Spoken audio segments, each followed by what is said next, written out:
এরা তো হচ্ছে গরিব বিরোধী সরকার। আমরা তো বলেছিলাম পুনর্বাসন ছাড়া হকার উচ্ছেদ মানি না, আগে পুনর্বাসন দিতে হবে তারপর তো ওনারা সেটা করছেন না, ওনারা সেটা গাজোয়ারি করছেন, ওনারা হকার উচ্ছেদ করছেন, পুনর্বাসন না দিয়ে গরিবের পেটে হাত দিচ্ছেন। তো আজ আমাদের এখানে শিয়ালদায় ডিআরএম চিঠির উত্তর দিলেন না, স্টেশনে প্রোগ্রাম করা গেল না। পুলিশ সকাল থেকে আলোচনা করলো স্টেজটা কোথায় হবে, আর 45 মিনিট আগে জানালো যে প্রোগ্রামের পারমিশনই দেওয়া হচ্ছে না, তাই আমরা রাস্তায় বসেছিলাম।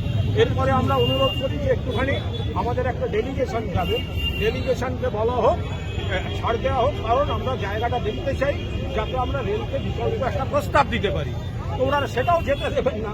তো আমরা কোনো অশান্তিটা এখন চাই না, অফিস টাইম রাস্তাঘাটে গাড়ি আটকানো চাই না। ফলে আমরা বারবার অনুরোধ করেছি, ওনারা অ্যালাউ করেননি। ওনারা আদানি আদমানির হয়ে কাজ করেন, ওরা তো গরিব মানুষের হয়ে করবেন না।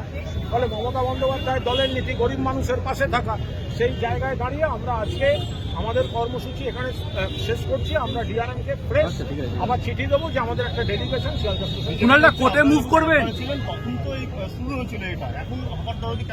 আমরা যখন সরকারে ছিলাম আমাদের সময় যতখানি যেটুকু রাস্তা পরিষ্কার করা দরকার ছিল, হকার বন্ধুদের প্রপার কম্পেনসেশন দিয়ে যান না, কালীঘাট দেখে আসুন না, যান না দক্ষিণেশ্বর দেখে আসুন না, আরো বিভিন্ন জায়গা।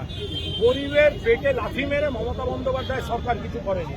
জমি রক্ষা থেকে, ক্ষেত মজুরদের অধিকার রক্ষা থেকে, হকারদের রক্ষা থেকে, এগুলো আমরা ওদের কাছ থেকে শিখবো না। সিপিএম তো হকার উচ্ছেদ করেছে 1996 সালে, যেটা 1996 সালে সিপিএম করেছে, 2026 সালে একই কাজ বিজেপি করছে।